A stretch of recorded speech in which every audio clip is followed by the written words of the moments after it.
Welcome to Risho Koseikai International of North America.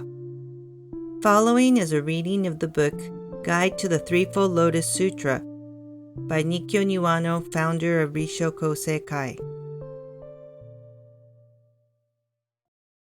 Part 2. The Lotus Sutra of the Wondrous Dharma. Chapter 23. The Former Deeds of the Bodhisattva Medicine King. The teaching so far has made clear the truth. Now we can come to the matter of real practice. It is a special difficulty for the ordinary person to know how to get everyday action to square with a lofty truth.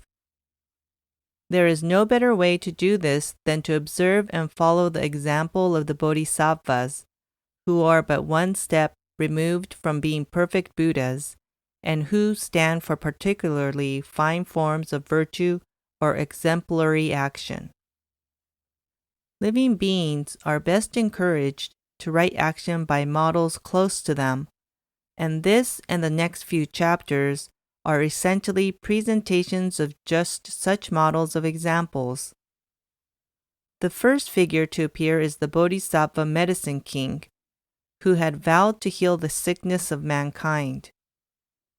This Bodhisattva's dedication and self-sacrifice in a former life are described in order to show him as a virtuous model of veneration of the Buddha and his Dharma.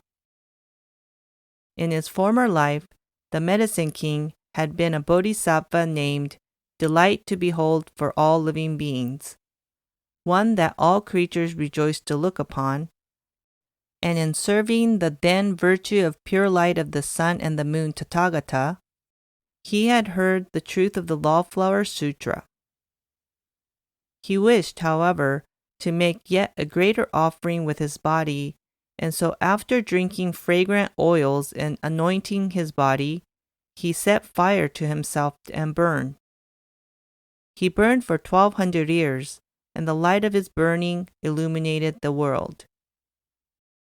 When this offering was complete, the Bodhisattva gained life and was born a prince to the king in the land of the Tathagata virtue of pure light of the sun and the moon. As soon as he was born, he worshipped the Tathagata, who then announced that night he would enter nirvana, and he counted on the prince to spread the Buddha's Dharma throughout the world. The Tathagata then entered nirvana. The prince, the Bodhisattva Delight to Behold for all living beings, wept, cremated the Tathagata's body, collected the ashes into 84,000 vessels, and placed them in as many stupas throughout the state. Still dissatisfied with his offering, he burned his arms, which already were aglow with stunning virtue. The light of this fire kindled worthy spirits in many, but after 72,000 years, people lamented to see that their great leader and instructor was deformed in that he had lost both arms. The Bodhisattva announced that though he had given up his arms, he was confident of everlasting life, and at this his arms were made whole again. We may gather 3 important lessons from this tale. The first is that there is no higher human virtue than the spirit of self-sacrifice.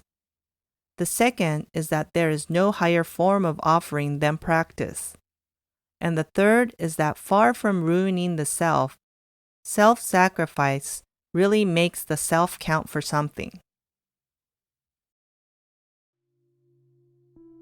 End of Part 2, The Lotus Sutra of the Wondrous Dharma, Chapter 23, The Former Deeds of the Bodhisattva Medicine King.